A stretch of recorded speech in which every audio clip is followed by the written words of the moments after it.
Russell Wilson may be in line to get the start for the Pittsburgh Steelers over Justin Fields. Isn't that, if not confirmed, then expected? I think it's expected. I don't know if it's confirmed. But he's taking first-team reps at practice. The Steelers are 4-2, and Justin Fields has been the quarterback for that 4-2 start for Pittsburgh. Discuss. Is this the right move for the Steelers?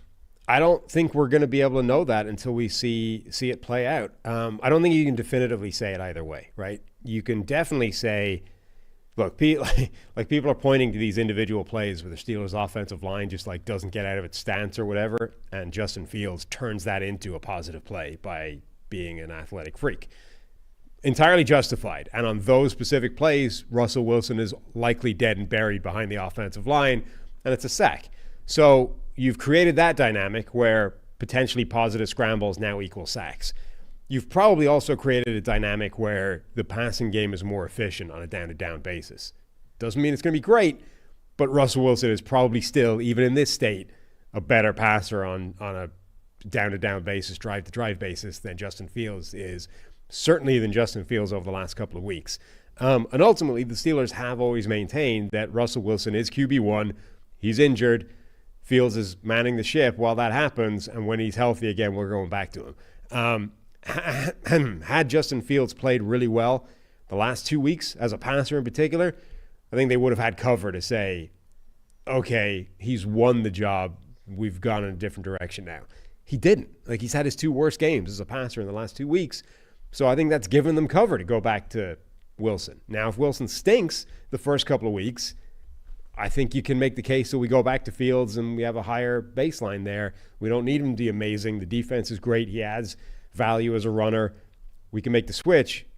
But I don't think you can definitively say, based off what Fields has done, it's the wrong call to put Wilson back. Perfect fence-sitting answer here for Check the Mic. That's how we do it, right? Because everybody's over there. We'll get to the Shouty Show segment later. Everybody's like, this is ridiculous. They're 4-2.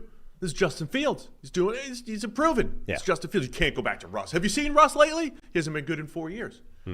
I think the reality is they're probably very similar as quarterbacks right now.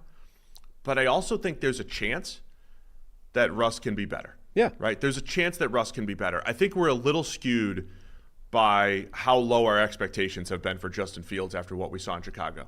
Is he better so far in Pittsburgh? Absolutely. First read's better. Accuracy's better. A game like last week where he was not great as a passer, but he still makes things happen with his legs, and he runs for 2 touchdowns, and he fixes broken plays.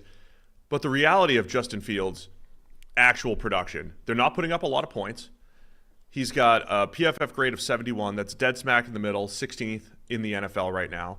Again, using ESPN's QBR, which is a little bit more results-oriented, right? Like how much of the results are they want to put credit to the quarterback, but there's a few more factors in there. But it factors in running a lot, and it factors in sacks and negative plays. He's 20th in that. Like it's not like there's advanced metrics or traditional metrics where Justin Fields is top 10 in anything. So you're not benching a top 10 quarterback, but you're bringing in Russell Wilson, who, assuming he's not rusty here, is probably a similar level quarterback. However, the upside of maybe being able to get the ball down the field to George Pickens and Calvin Austin a little bit more consistently, I think is there. So I don't hate it as a move. I'm with you. I'm just like, yeah, well, let's see it. Let's just see it play out. I don't have any hot takes here. But the Steelers are 4-2 on the back of Justin Fields playing better than he did in Chicago, generally taking care of the ball, though that was worse the last couple weeks, but because the defense has been fantastic for Pittsburgh overall. Yeah, and that's what makes it interesting, because you don't need Russell Wilson to be incredible. Like, the defense has been playing lights out. Now, I think the big concern is that, that offensive line has been bad, and like it is possible that gets worse with Russell Wilson back there because he's not able to do what Fields is. I also still don't think Fields particularly makes an offensive line look good at the moment. So as bad as it looks, part of that might be Fields. And yeah, I'm not like in a play where Broderick Jones thinks it's a run instead of a pass, Fields is able to turn that into a good play, right? But that's not most of the plays. Most of the plays are different. And I think the overall effect of Justin Fields on the offensive line is probably still negative. So if Wilson can improve that, it could be better. The one caveat here, because we cite Russell Wilson as a great downfield thrower. You've mentioned many times astutely the new league that's trying to take away those plays is taking away Russ's biggest strength. So you get into check down world, you get into maybe not playing to his strengths, and he's been an uncomfortable watch the last 2 years, whether it was with Nathaniel Hackett or with Sean Payton. Again, I'm not saying Russ is great, but he at least has had greatness in him. So maybe you're trying to, get some of that out of him to upgrade that offense in Pittsburgh. Yeah. Thanks for watching all the way to the end of our video. For more great content, click here to subscribe and here to watch another video. We'll see you again soon.